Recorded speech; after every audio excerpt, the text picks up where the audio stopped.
Buenas tardes a todos. Hoy vamos a leer con algunos comentarios míos el Salmo 119. El salmo más largo de toda la Biblia, dividido en distintas estrofas, porque, como ya expliqué en otra charla, cada estrofa comienza por la misma letra y va por orden. Todos empiezan con la A, los siguientes 8 versículos todos con la B, etc. Con lo cual cada estrofa tiene un mensaje, porque forma una unidad. Pero todo el Salmo es una reflexión sobre la ley, sobre la necesidad de caminar en la ley del Señor. Entramos en el Salmo 119, comenzamos desde el versículo primero. Y es Dios quien nos habla. Lo que voy a leer es Dios. Dichosos son aquellos cuyo camino es sin mancha, aquellos que caminan en la ley del Señor. Dichosos son aquellos que guardan sus decretos, aquel que le busca con todo su corazón. Dichosos, felices. Es decir, la felicidad está en su ley. Dichosos aquellos que caminan sin mancha. La felicidad está en su ley, en sus decretos, en sus caminos, en sus preceptos. Además, hemos leído los 2 primeros versículos. Los que caminan en la ley del Señor. Hay una relación entre ley y caminar. Dichosos aquellos que guardan sus decretos. Una relación entre decretos y guardar. La ley, caminar. Decretos, guardar. Su ley como camino. Muchas personas se preguntan, ¿qué camino debo seguir en la vida? Los jóvenes, ¿qué camino sigo? Pues tu camino es su ley. Si eres creyente, es su ley. Si eres creyente, nadie te obliga. Pero si has descubierto a Dios, ese Dios Padre envía a su Hijo. Dichosos aquellos que guardan sus decretos, que le buscan con todo su corazón.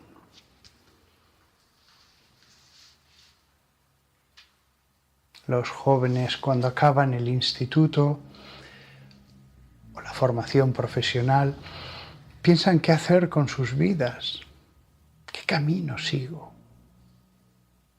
Lo que tendrían que tener claro es eso. Ese Dios al que han encontrado, ese Dios en el que creemos, tiene su ley, tiene sus decretos. Y el Salmo nos dice, guardadlos. Y añade una poderosa razón. La felicidad está en guardarlos. Todos los jóvenes,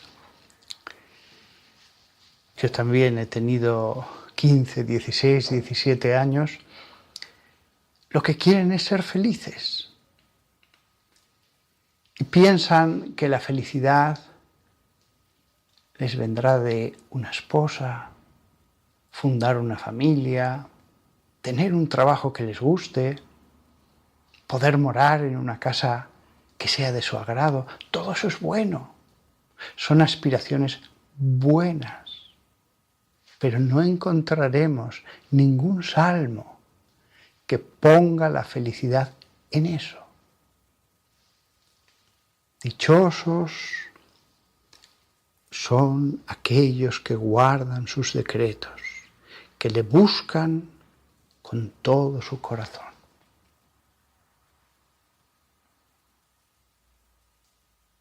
Allí sí, no solamente lo dice, lo repite en los dos versículos. Dichosos los que, felices. No dice tal vez seréis felices, puede que. Dice, dichosos los que. Hay seguridad en la ley del Señor. Los jóvenes piensan, tendré una buena mujer, permaneceré con ella hasta el final, no me dejará, tendré hijos sanos, lograré el trabajo que me gusta. Con lograrlo no basta, lo mantendré. Con mantenerlo no basta, puedes tener el trabajo que te gusta, pero como mucha gente dice, cuánto me gusta mi trabajo, el lugar donde trabajo, pero hace poco ha llegado un jefe que me hace sufrir tanto. No, la felicidad no está en el trabajo. No está en el trabajo. Ni siquiera está en la esposa. Ni siquiera en los hijos, con ser algo tan noble. He conocido a hombres que amaban a sus hijos con todo su corazón. Ese todo que debería ser para Dios, los hijos. Pero los perdieron. Los perdieron. Incluso conozco a gente que no los ha perdido por un divorcio, pero llegados a cierta edad los han perdido. Porque los hijos, como palomas, vuelan. Frente a todo esto que estoy diciendo, que es la realidad, el Salmo 119, versículo 1 y versículo 2. Dichosos aquellos cuyo camino es sin mancha, que caminan en la ley del Señor. Dichosos aquellos que guardan sus decretos, que le buscan con todo su corazón.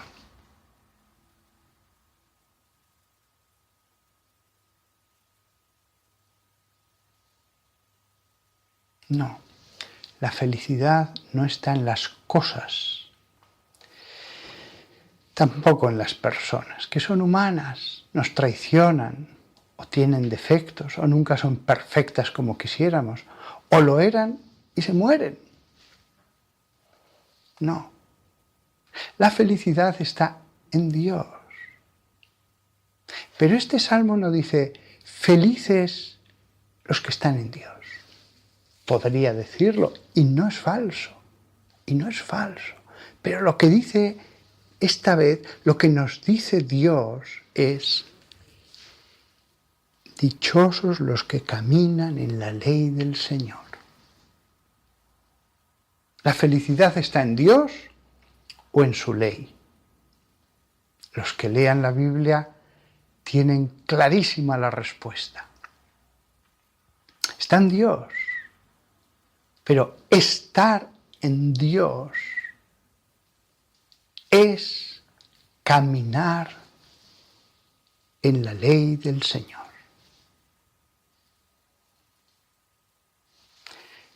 Especifica un poco más el Salmo. Dichosos aquellos que guardan sus decretos. Dichosos aquellos que guardan sus decretos.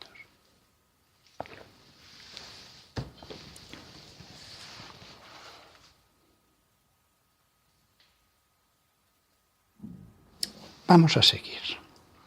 Versículo 3.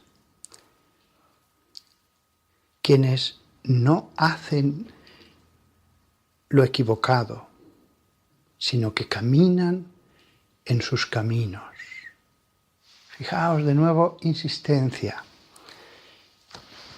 Caminar en sus caminos. Luego hay caminos que no son de Dios. Versículo 4. Tú has mandado tus preceptos para que sean guardados diligentemente. Antes hablábamos de guardar sus decretos, pero ahora dice diligentemente. Sigue. O que mis caminos sean firmes en guardar tus estatutos. La ley, preceptos, ordenanzas, estatutos, todo el Salmo va a insistir con muchas palabras distintas en esta realidad, lo que Él ha mandado y debe ser guardado, lo que Él ha mandado y debe ser obedecido, acciones. Porque muchas veces cuando se habla con cristianos, incluso muy ancianos incluso, se habla de sentimientos. Ah, sí, yo le amo. Ah, sí, él ya sabe que le amo infinitamente. Sentimientos. Es raro encontrar en los cristianos esa idea de, no, debo obedecer. Mis acciones se deben adecuar a la fe en el ser infinito que se ha revelado y que nos ha dicho que es trino. Basta para muchos con, sí, confío en Él. Bueno, confía en Él, pero te da tiempo en la tierra. ¿Por qué no caminas en sus caminos? Confío en Él, creo en Él, Él me ama. Sí, pero aquí lo dice. Lo que nos dice el Salmo es, versículo 5. Bueno, vamos al 4. Tú has mandado tus preceptos para que se guarden diligentemente. Y el 5 es la respuesta del salmista a esta orden, o que mis caminos sean firmes en guardar tus estatutos.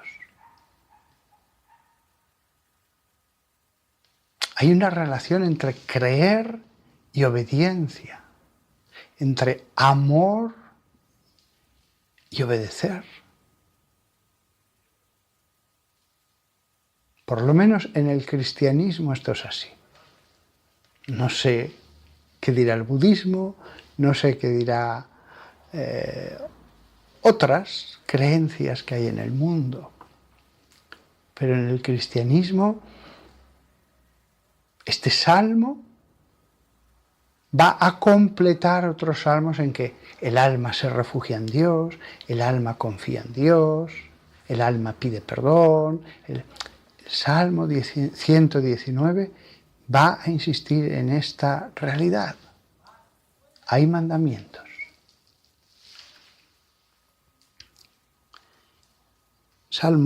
Versículo 6.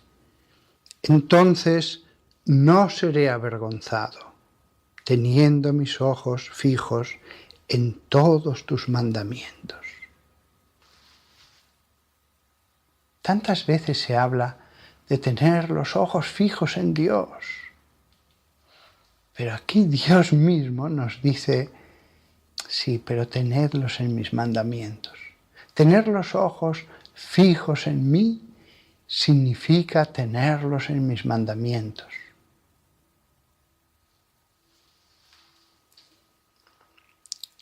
Sigamos versículo 7. Yo te alabaré con todo mi corazón recto, cuando aprenda tus rectas ordenanzas. Observaré tus estatutos. No me abandones completamente. Ahora podríamos leer el Salmo todo seguido y es una oda a esto que he dicho.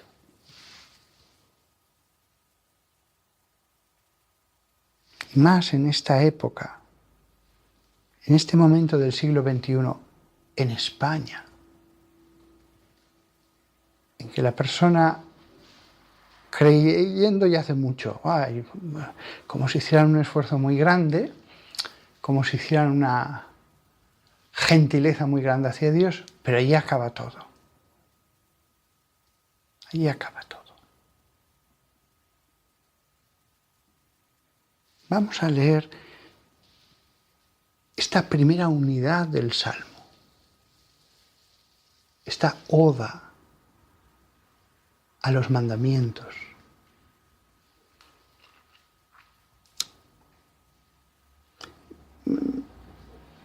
Aunque también, antes de leerla entero,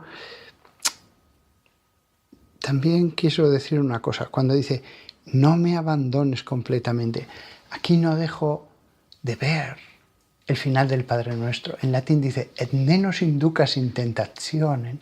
Es una traducción literal del texto sagrado en griego. No nos conduzcas hacia dentro de la tentación. Y dice aquí, después de haber hablado tanto de la obediencia, de que hay que obedecer, dice, no me abandones completamente. Y eso lo une a lo que dice justo antes. Observaré tus estatutos, no me abandones completamente. ¿Por qué dice eso cuando el que tiene que obedecer es uno? Por la misma razón del Padre Nuestro. Uno quiere obedecer, quiere ser fiel, quiere someterse, quiere doblegar su voluntad. Pero como Dios no nos ayude, veremos que por nosotros mismos, solo por nosotros mismos, somos barro y ceniza y debilidad y propósitos, pero es que soy débil. No me abandones completamente. Si me abandonaras completamente, ya ni siquiera querría seguir los mandamientos. Por lo tanto, el obedecer, el lograr obedecer, ya es una gracia de Dios. Lo que tenemos que pedir es no dar la espalda completamente a esto. Ya está mal el dar la espalda, pero lo peor es completamente. Por eso dice aquí completamente, en el versículo 8. Voy a leer ahora la primera estrofa del Salmo 119. Hay 22 estrofas, cada una de 8 versículos. Dichosos aquellos que caminan sin mancha, aquellos que caminan en la ley del Señor.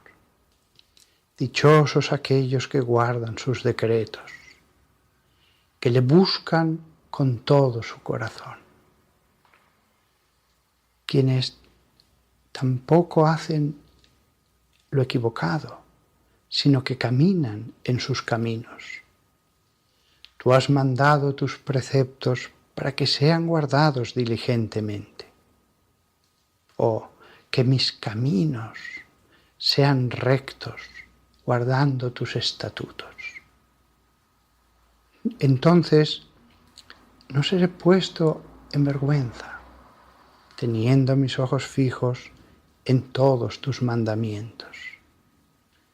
y alabaré y te alabaré con un corazón recto cuando aprenda tus rectas ordenanzas. Y observaré tus estatutos, no me olvides completamente. No nos dejes caer en la tentación, literalmente es eso. No me conduzcas hacia la tentación. Epi, la preposición es hacia, pero hacia adentro. El olvido de Dios es un ir hacia adentro de la tentación, ir voluntariamente hacia adentro, cada vez más profundamente hacia la tentación. Dios nos puede sacar, fortalecer, proteger contra ella, pero se lo tenemos que pedir: no me abandones, y mejor no me abandones completamente. El que cae, que diga que no me abandone completamente. El que se mantenga recto, que diga que no me abandones, Señor. Une la obediencia a esta petición. No somos solo nosotros, yo me esfuerzo, yo hago. Necesitamos orar.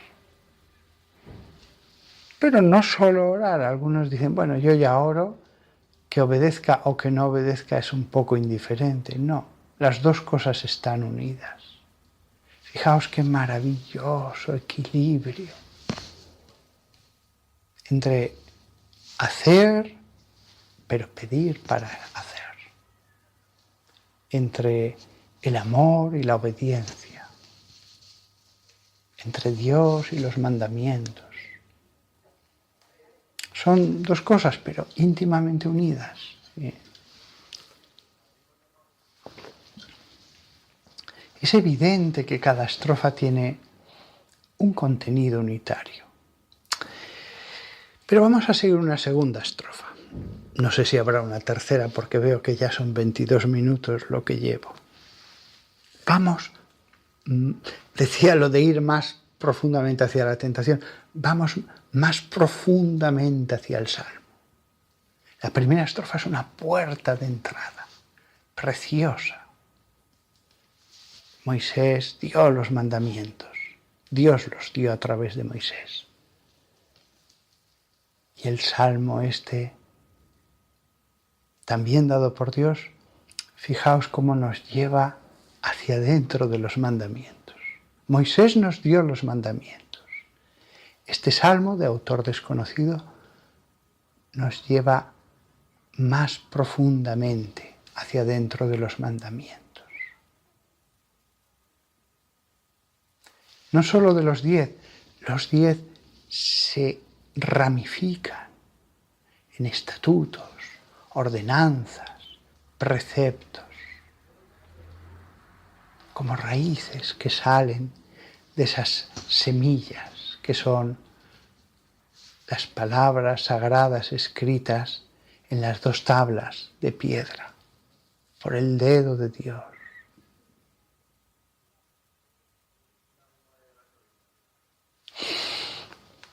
Vamos a continuar en la siguiente estrofa, que es el versículo 9. Bet. ¿Cómo puede alguien joven guardar el camino puro? Pues guardándolo de acuerdo a tu palabra. Qué bonito. Hace la pregunta, ¿cómo puede? Como diciendo, alguien joven, esto es imposible. Las pasiones, tal. Se especifica expresamente joven. Y Dios dice, pues guardándolo de acuerdo a tu palabra. La palabra. La palabra. Versículo 10. Con todo mi corazón te busco. No dejes que me extravíe lejos de tus mandamientos. De nuevo la búsqueda de Dios tiene una relación directa con los mandamientos. De nuevo, el final del Padre Nuestro. No nos conduzcas hacia la tentación. Pues aquí dice, no dejes que me extravíe de tus mandamientos. De nuevo, es Dios, el que nos da la perseverancia, la ayuda, la gracia. Versículo 11. Atesoro tu palabra en mi corazón, de manera que no peque contra ti. Antes se nos ha dicho que es la palabra de Dios, la que mantiene en el camino puro. La meditación, la repetición en nuestro corazón, la oración a través de la palabra de Dios, aunque sea un versículo suelto que repetimos. Pero después dice, atesoro tu palabra en mi corazón, para que no peque contra ti. Es decir, atesorar para no pecar. ¿No quieres pecar? Atesora su palabra. Atesora. Es que soy débil. Atesora su palabra. A veces, como sacerdote, al que pecaba, le he dicho, mira, vamos a seguir otra estrategia. Hasta ahora has seguido la estrategia de luchar. No te digo que no sigas luchando, claro que tienes que seguir luchando. Pero vamos a luchar de otra manera. ¿Por qué no lees todos los días la palabra de Dios? Vamos a luchar leyendo y meditando, hablando con Dios a través de su palabra. Atesoro tu palabra en mi corazón. Y nos dice el Salmo, es decir, la palabra de Dios, para que no peque contra ti. Siempre lo he dicho a mucha gente, mira, o dejarás de leer las Sagradas Escrituras o dejarás de pecar. Si continúas leyendo las Escrituras y esas Escrituras que son vida, echan raíces en tu corazón, en tu alma, atraviesan toda tu alma, echando raíces, dejarás de pecar. O si no, dejarás de leer las Escrituras. Por eso la disyuntiva. O dejarás de leer las Escrituras y entonces pecarás. O dejarás de pecar porque has continuado leyendo las Escrituras.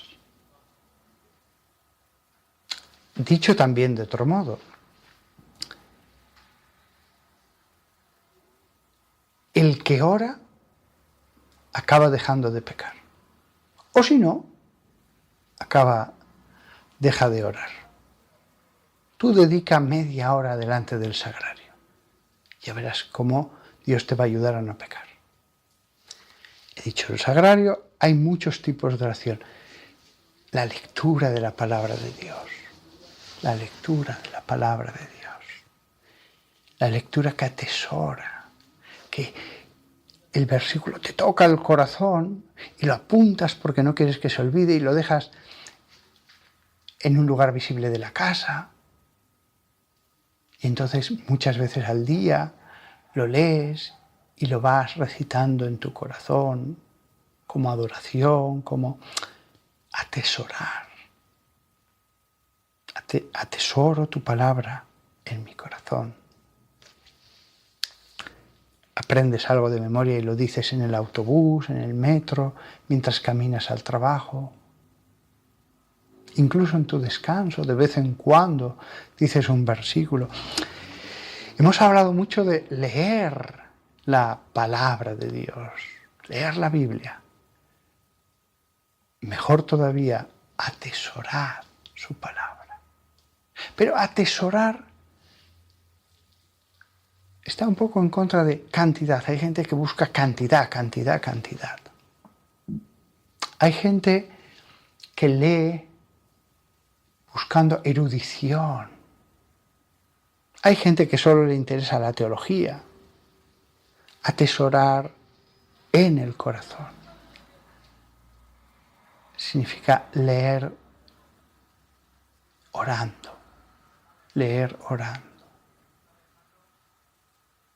Leer con extremo cuidado de que el Espíritu Santo, la tercera persona de la Santísima Trinidad, Dios mismo, te enseñe, te ilumine. Versículo 12. Bendito eres tú, oh Señor, enséñame tus estatutos. Enséñame. Pero fijaos, aquí no dice, podía decirlo, enséñame quién eres tú, enséñame tu naturaleza, enséñame tus estatutos. Otra de las palabras que se usan en este salmo para hablar de las leyes, de muchos tipos de leyes. Se usan muchas palabras hebreas, pero todas referidas a mandamientos. Bendito eres tú, oh Señor, enséñame tus mandamientos. Alabanza y enseñanza. ¿Pero enseñanza de qué? De los mandamientos. Versículo 13. Con mis labios declaro todas las ordenanzas de tu boca.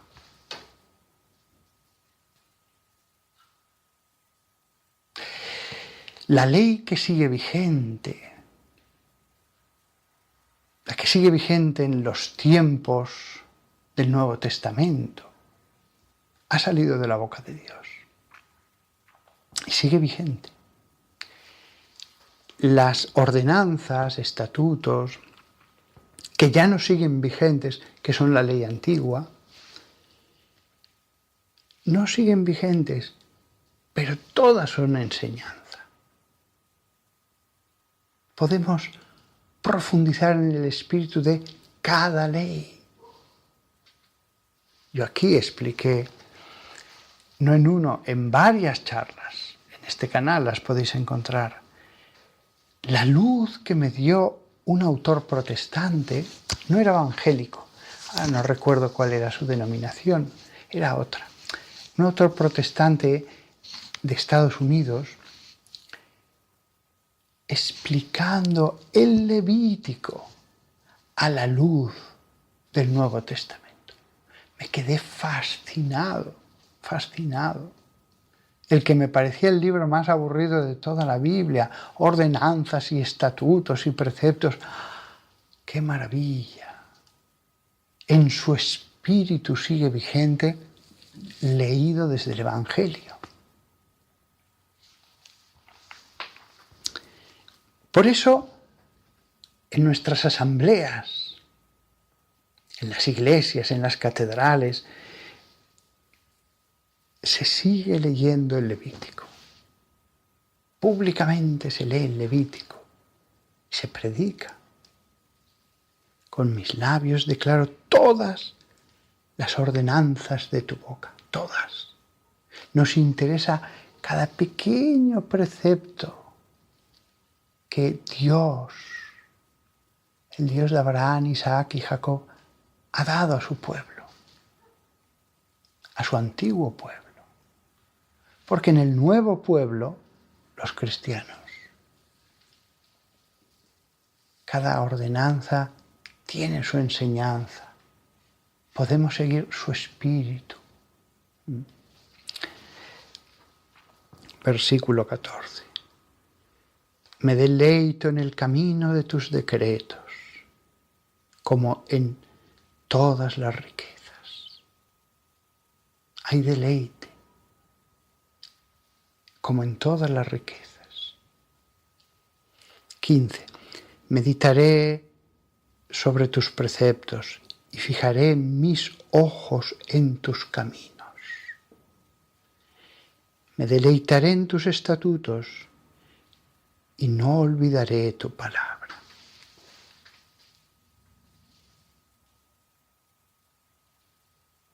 De nuevo, esta segunda estrofa es un sermón de Dios. Es un sermón. un sermón sobre la obediencia.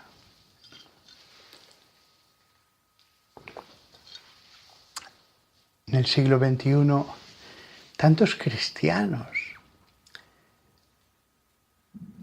se preguntan qué es lícito, qué no es lícito, qué quiere Dios, qué no quiere que hagamos.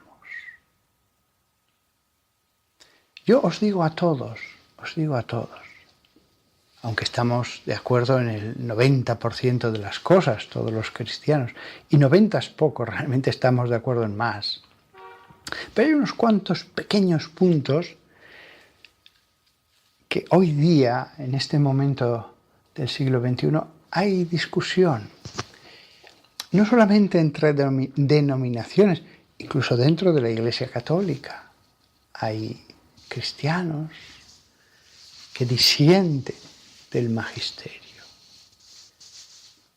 Curiosamente, el magisterio católico está de acuerdo con lo que han enseñado y enseñan tantísimas confesiones protestantes. Y sin embargo, algunos católicos están de acuerdo con lo que han dicho otros teólogos no católicos, protestantes. Mirad, os voy a decir una cosa. La pregunta acerca de lo que se puede o no se puede hacer, de lo que es lícito o no, debe ser tomada con mucho cuidado, porque tenemos que esforzarnos en hacer lo que Dios quiere. La obediencia es una cosa importantísima. Hay que tomárselo muy en serio. Y la siguiente cuestión. Entonces, ¿lo que no es lícito, lo decido yo? Cada uno que hay en el mundo que sigue el Evangelio, cada cristiano, decide lo que está bien y lo que está mal en temas complicados, complejos. San Pablo diría no. Lo lícito y lo ilícito lo discierne la Iglesia. Cada cristiano debe someterse a la enseñanza de la Iglesia.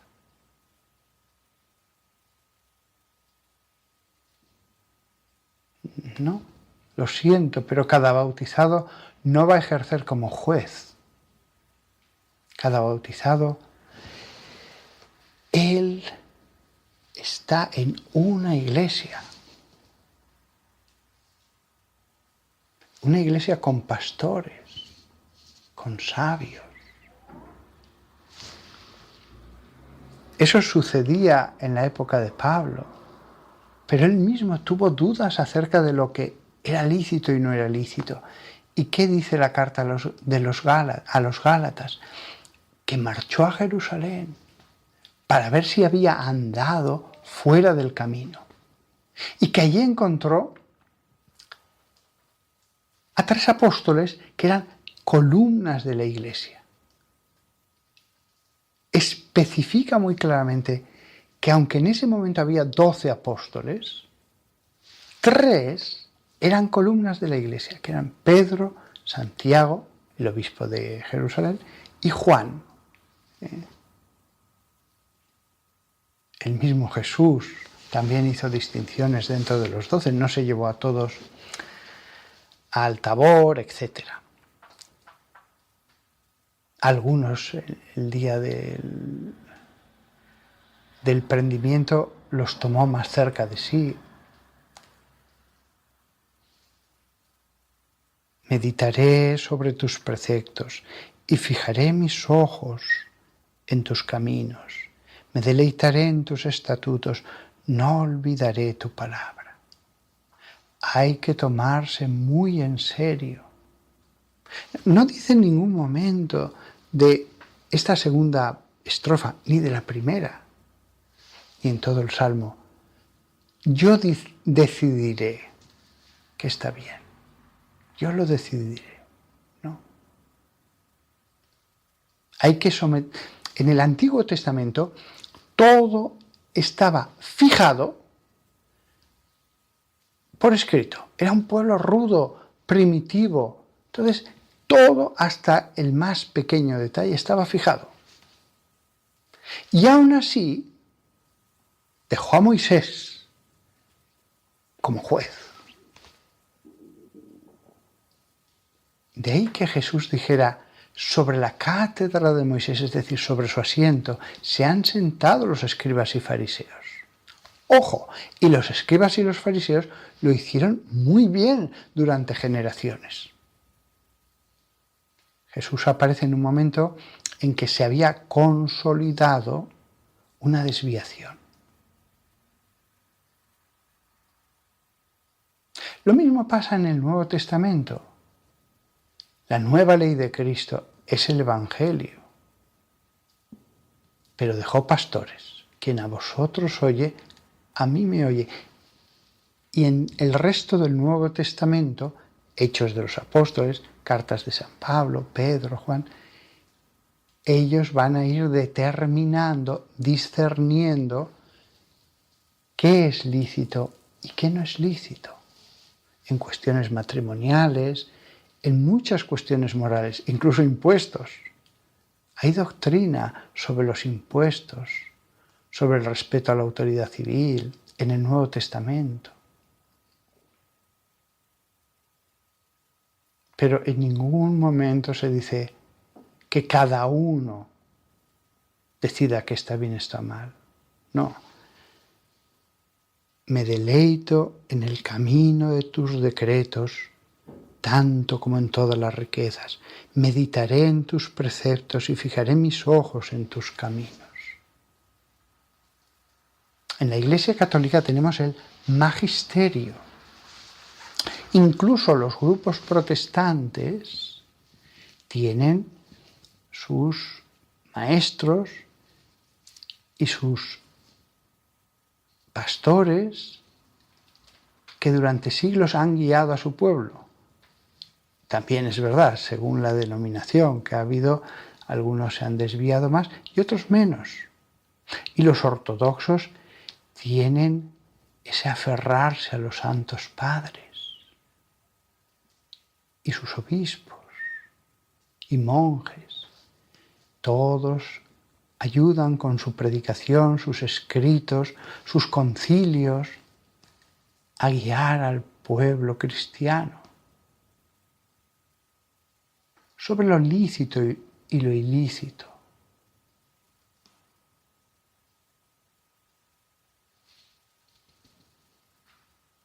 No la sociedad, no el Estado.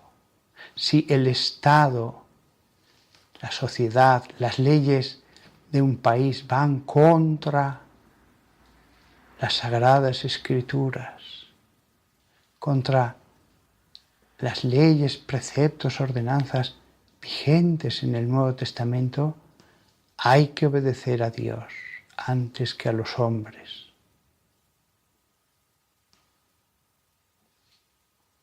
Hay que obedecer a Dios.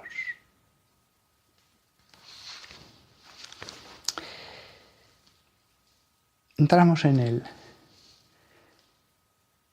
la tercera estrofa. No sé, quizás solo la voy a leer. Yo mismo ya empiezo a sentirme un poquito cansado, con que me imagino que vosotros también lo estaréis de escucharme. Pero mi idea es ir profundizando en el Salmo, metiéndome más adentro, recorriéndolo, desde la primera estrofa como puerta hasta el final. Pero leo la tercera. Obra generosamente con tu siervo, le dice a Dios, obra generosamente con tu siervo, para que pueda vivir y observar tu palabra. Abre mis ojos para que pueda mirar cosas maravillosas que proceden de tu ley. Vivo como un extranjero en la tierra. no ocultes tus mandamientos de mí. Mi alma se consume deseando por tus ordenanzas en todo tiempo. Tú rechazas al insolente, a los malditos. Tú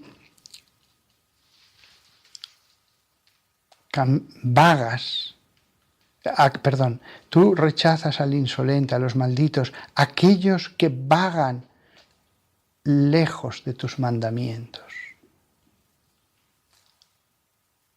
Quita de mí su burla y su desprecio, porque he guardado tus decretos.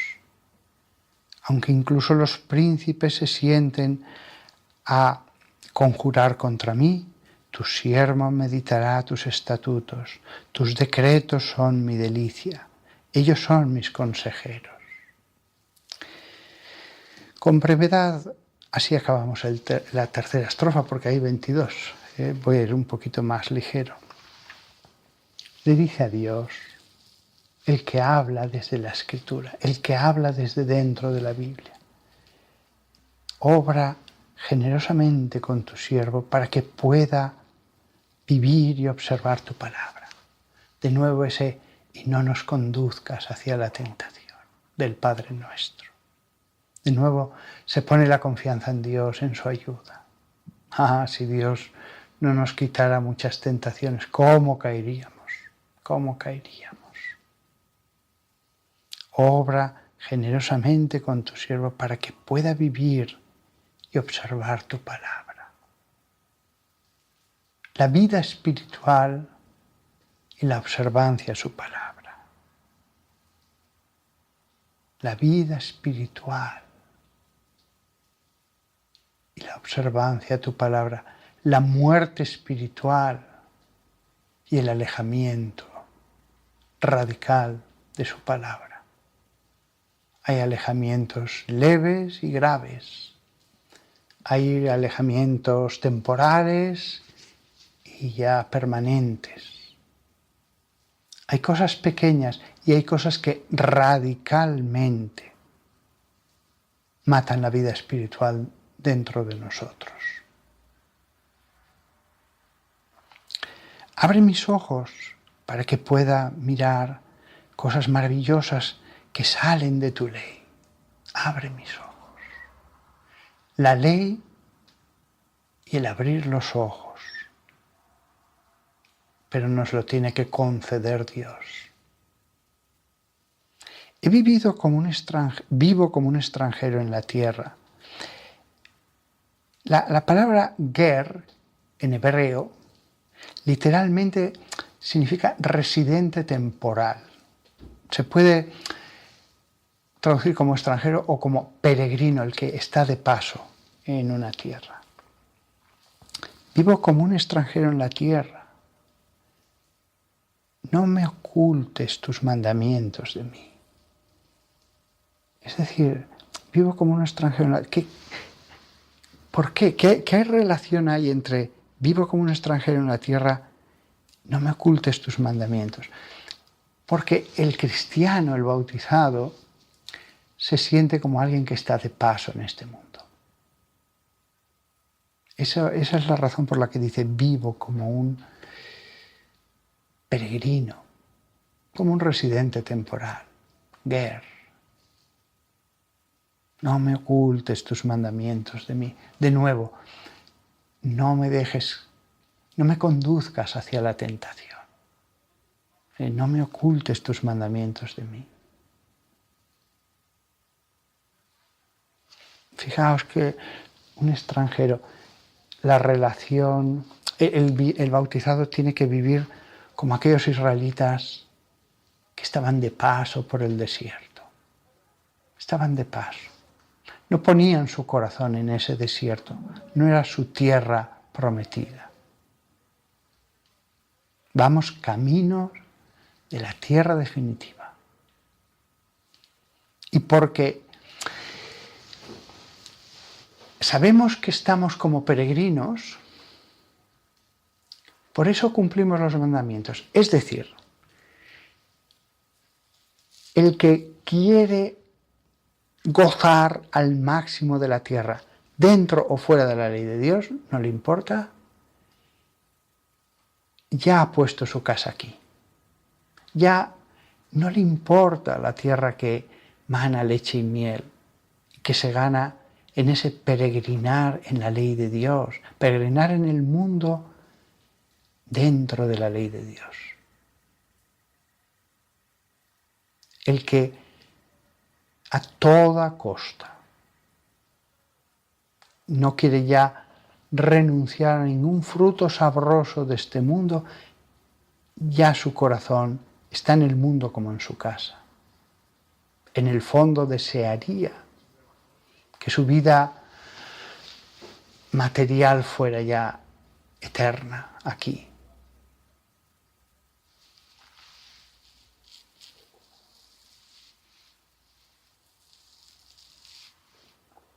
Vivo como un peregrino en la tierra. Claro, es más fácil cumplir la ley de Dios cuando cuesta, si uno sabe que está aquí nada, un tiempo. Qué breve nos parecerá el tiempo sobre la tierra en el lecho de muerte. 70, 80 años nos parecerán que han pasado tan rápidos. El hombre que vive solo para este mundo, la muerte es la gran tragedia. Y añadiré una cosa un poco terrible.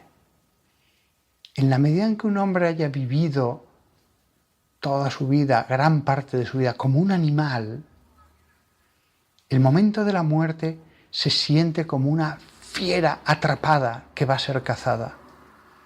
No quiere morir de ninguna manera, no lo acepta, no lo acepto.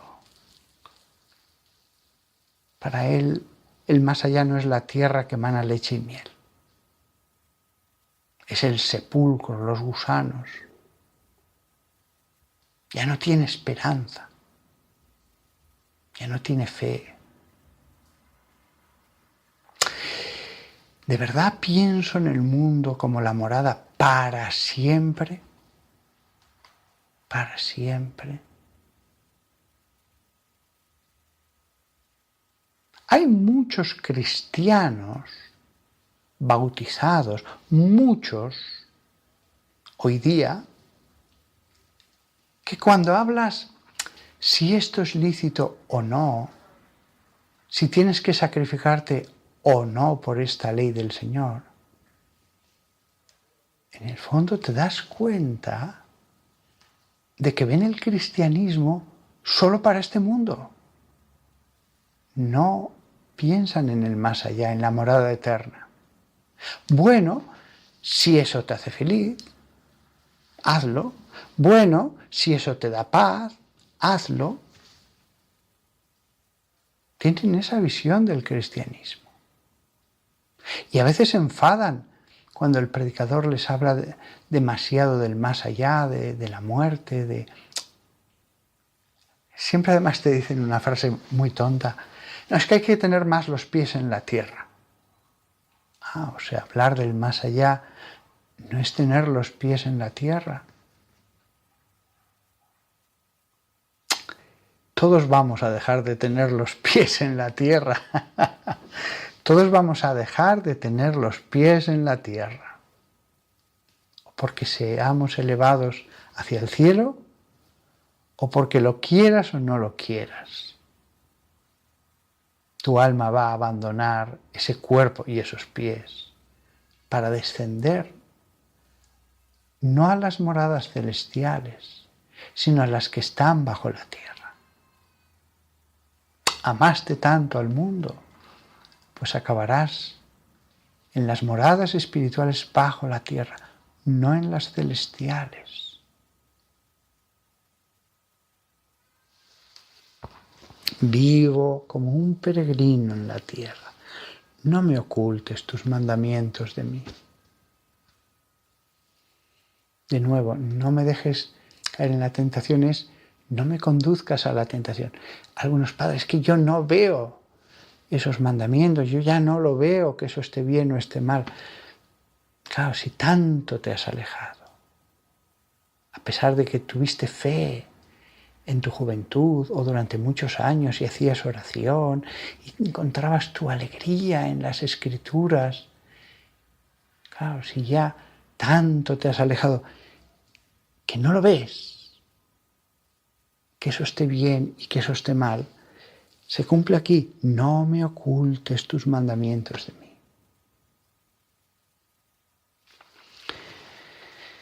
Mi alma se consume deseando por tus ordenanzas en todos los tiempos.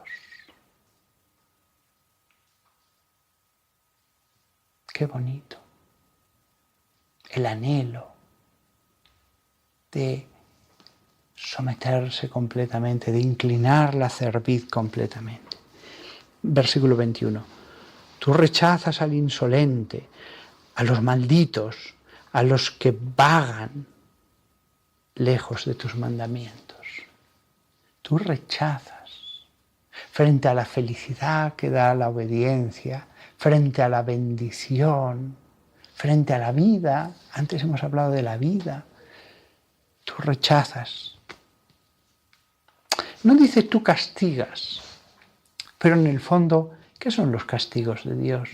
En el fondo es que Dios permite que lo que tiene que suceder de acuerdo a las leyes naturales, pues venga, que suceda para que abras los ojos, para que te vuelvas a mí, para que seas menos insolente. En el fondo, el castigo de Dios es lo que dice este versículo: tú rechazas. Es solo eso.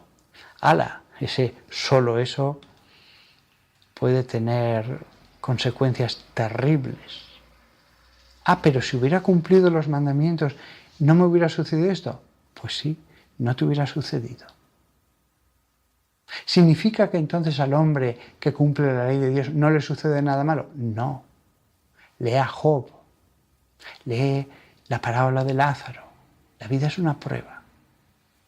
Pero en verdad, tantas cosas no te hubieran sucedido tan malas si hubieras seguido los caminos de Dios. Y por el contrario, hay gente que es muy fiel, pero que tiene que entender que Dios permite la cruz. Alguien dirá, entonces ya no sabemos nada, ya no sabemos quién es castigado y quién es probado. Sí, sí que lo sabemos. Perdón, cada uno sí que lo sabe. Yo no le juzgo. Yo no le juzgo. Pero cada uno sabe. Me he encontrado con mucha gente en mi vida como sacerdote que me ha dicho: Padre, no. Me está castigando Dios. Y yo no le he dicho: no, estás equivocado. Hijo mío, tú lo sabes, tú sientes si hay un mensaje en esta enfermedad o en la ruina de tu trabajo. En otros casos sí. En otros casos conocía la vida de la persona porque me la había contado o porque le conocía desde hacía años. Pero a veces basta que te la cuente su vida y le he dicho: no, hijo mío, no veas en esto un castigo. Ve una prueba, pero no un castigo de tu Padre amoroso. Incluso en casos de personas que no han sido muy religiosas, que no han orado, que no han leído las Escrituras, pero no veo que esto sea un castigo. Es una ocasión para que te acerques a Dios, pero no es un castigo. Ya, pero he cometido muchos pecados. No eras consciente. No eras consciente. Naciste y viviste en una familia nada religiosa. Hasta ahora nunca has tenido una conversión. Pero fui muy pecadora. Quizás menos de lo que piensas. Ahora has descubierto a Cristo. Ahora ves. Antes no. Si te comparas con Dios, eres mucho más pecadora o pecador de lo que puedas imaginar. Todos. Si nos comparamos con Dios, todos, incluso el que ha cumplido la ley. Pero viéndolo en sí mismo, tus faltas no han sido tan graves. No han sido tan graves. Solo Dios sabe. Pero hay veces que no enmiendo la plana al que entiende algo de un modo teológico, por duro que sea, y otras veces sí, le digo, no es un castigo. Pero aquí está el versículo 21. Tú rechazas al insolente, a los malvados, a los que vagan lejos de tus mandamientos. Preciosa expresión, vagar. Vagar lejos. Los mandamientos están aquí y yo ni siquiera he tenido dirección fija, he vagado. Porque fuera de los mandamientos ya no hay dirección fija. Salvo unos siguen alejándose y sí que llevan una dirección fija. Son pocos, pero hay muy pocos que sí que llevan una dirección directa hacia el infierno. Algunos además en pocos años. Se les puede decir, hijo mío, estás yendo del modo más rápido posible, decidido, recto. Vas por el camino recto hacia el infierno. Los demás dan unos pasos en esta dirección, después en la otra. Cuando leo este versículo 21, hay un caso que siempre lo pienso, el de Benito Mussolini. Tenía una madre muy religiosa, muy devota. Su padre no, su padre era anarquista, contra los curas.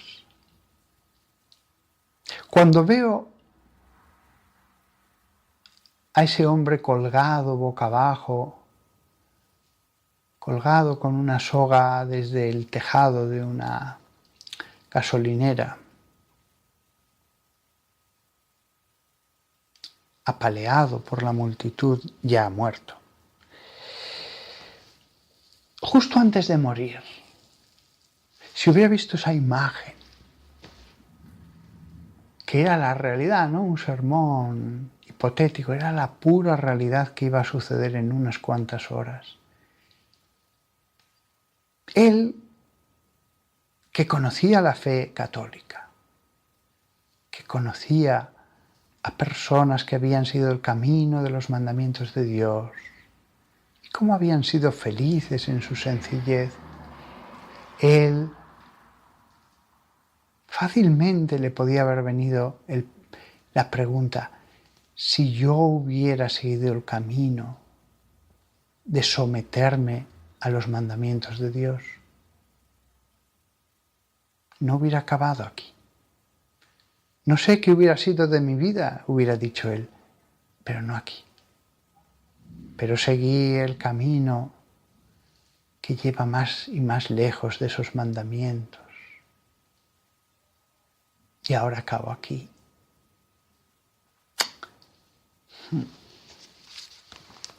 Leo los últimos 2 versículos de esta estrofa, los he leído antes y ya acabo. Versículo 23.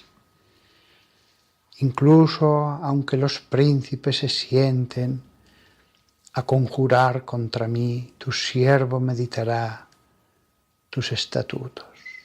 Tus decretos son mi delicia, ellos son mis consejeros.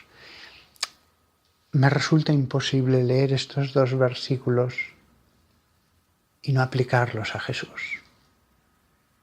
Jesús leyó estos versículos toda su vida. Perdón, leyó no, se los sabía de memoria. Recitó, cantó en la noche de Pascua los salmos. Y estos 2 versículos, él se los aplicaba a sí mismo. Aunque los príncipes se sienten a conjurar contra mí, tu siervo meditará tus estatutos. Tus decretos son mi delicia, ellos son mis consejeros. Estos dos versículos Jesús los meditó, los recitó y se vio reflejado en ellos. Todos podemos aplicárnoslos un poco. No van a conjurar contra mí los príncipes, claro, pero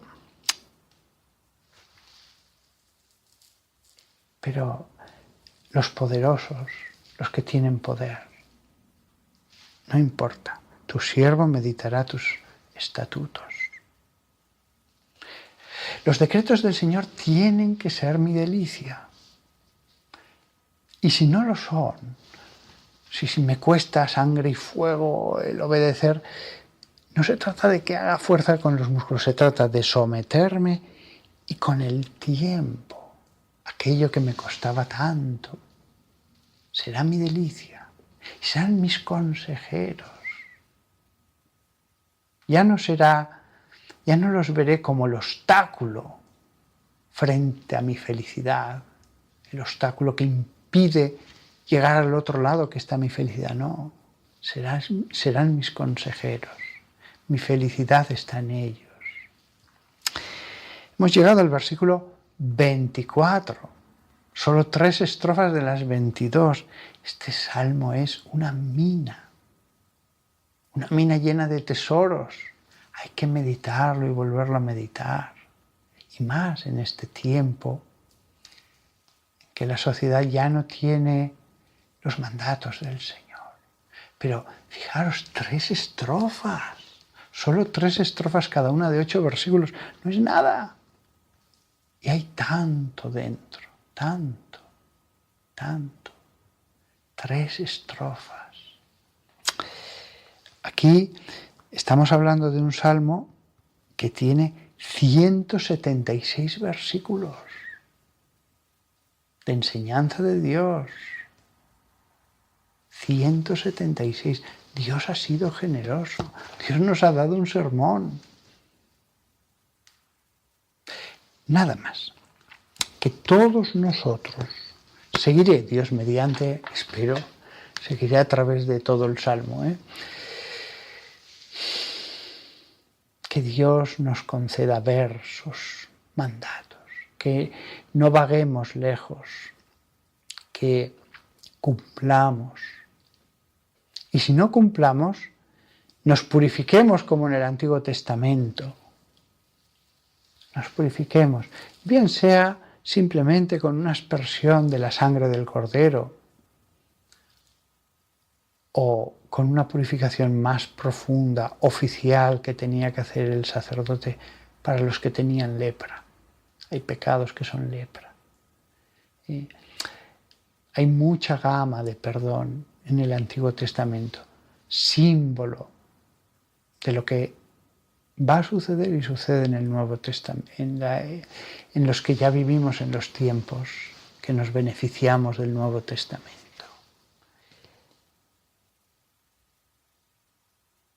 Tenemos la Escritura para ver eso, cómo remediamos la transgresión. Pero parte del remedio de la transgresión es cumplir este salmo. Parte del remedio es, Señor, vuelvo a caminar. La oración, no me conduzcas hacia la tentación. ¿Cuántas veces lo meditó Jesús? El Evangelio debe ser entendido con este salmo, a través de este salmo, bajo la luz de este salmo.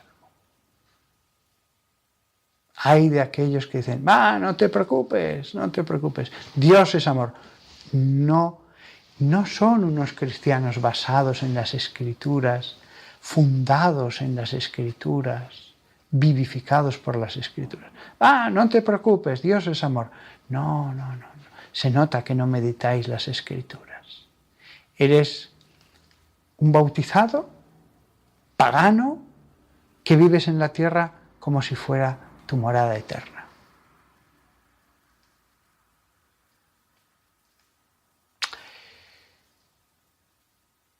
Los mandatos del Señor son mi delicia. Son mi delicia. Nada más. Me despido de todos vosotros y os deseo